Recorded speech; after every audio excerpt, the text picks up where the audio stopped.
Hello everyone, welcome to another Daily Gym. This is the episode for Thursday, April 11th, 2024.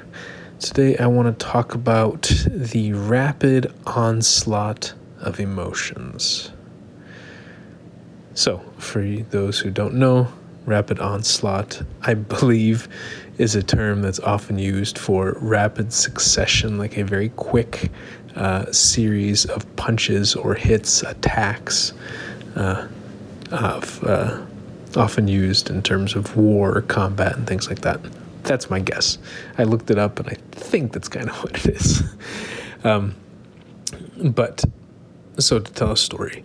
So right before this episode, I wasn't sure what I was going to talk about, and then I opened up the app Threads, and I came across a video where they said it was a 92-year-old man saying goodbye to his little brother. And you see the man stand up from his wheelchair and go over to the hospital bed and give his, what we assume to be his younger brother, a hug and say a few words and hold their heads close to each other.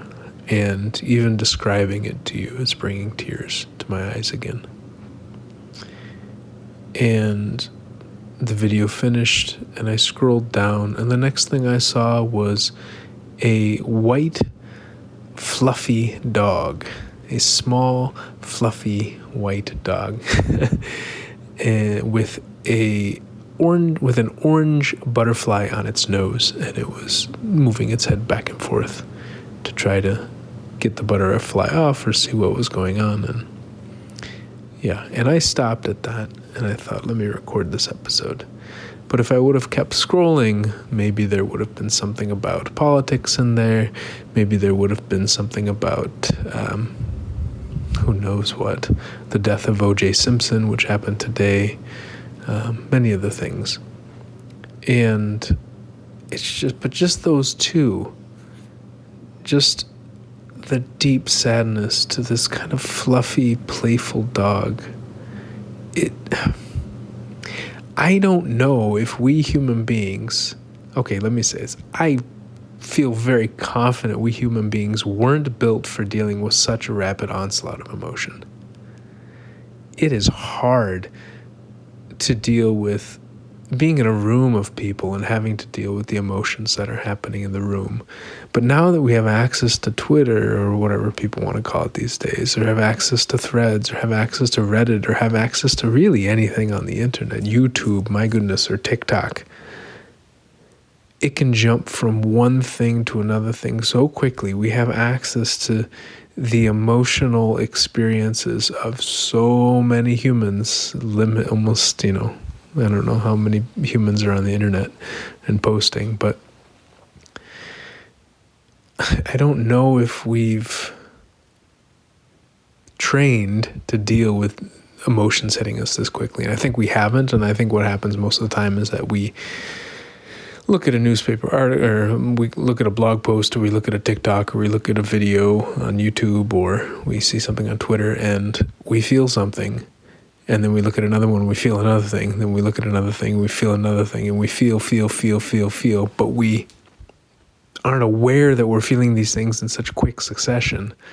And we often just kind of push them down. Maybe we want to reply. And then we go, oh no, but maybe I can't type that quickly on my phone. Or maybe I'm afraid if I post this, then other people might respond to it. Or I really want to say what's really going on with me, but then maybe people in my life don't want me sharing that publicly. And in so many reasons that we don't actually express it. We just kind of receive it, but we don't give the emotion out.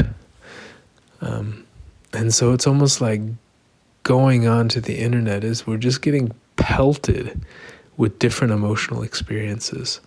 Other people are just projecting and emoting or transferring or just with like emotional contagion, just basically infecting us with the emotion that they're feeling.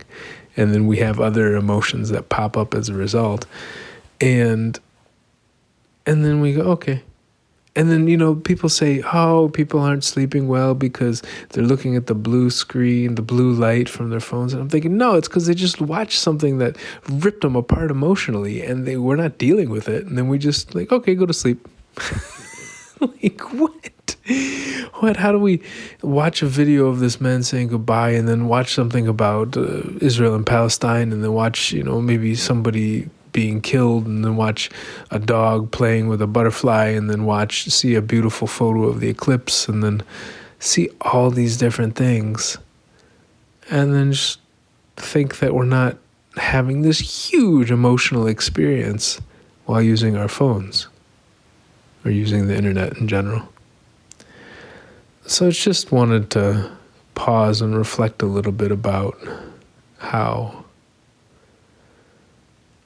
I think we're getting hit with emotions all the time. And when I say being hit with, I mean kind of like look at me snapping. I'm on a phone. I can't, I don't know if you can hear the snaps. People call it triggered. I don't think it's triggered. It's evoking a lot of things in us. Pretty nonstop, especially when we're interacting with something at such a high rate, like TikTok, 20-second, 30-second videos, if you watch the whole thing, otherwise you swipe. Just the rapid succession of which we can experience these different contexts and feelings is something that I just don't think we've ever really had in human history. And but at the same time we think, life really isn't that different than what it was before. I mean, I think humanity in some ways is very similar throughout the ages, and I don't think we've ever had something like this before in human history to this level. So they say social media is really causing a lot of emotional problems for us, but I think one of the biggest problems is that we are receiving all this stuff and then we're not expressing it, we're not getting it out, and so we're just kind of, I hate this phrase, catching feelings. I use it in a different way, right? Kind of like actually receiving feelings and then not expressing them, so bottling them up in a way. Anyways, it's the end of the week. I'm kind of tired, and I still have the lingering spatial awareness of the eclipse. And maybe I'll talk about something else about the eclipse next week. So, that's a heavy sigh. On that note, take care, y'all. Talk to you all on Monday. Bye.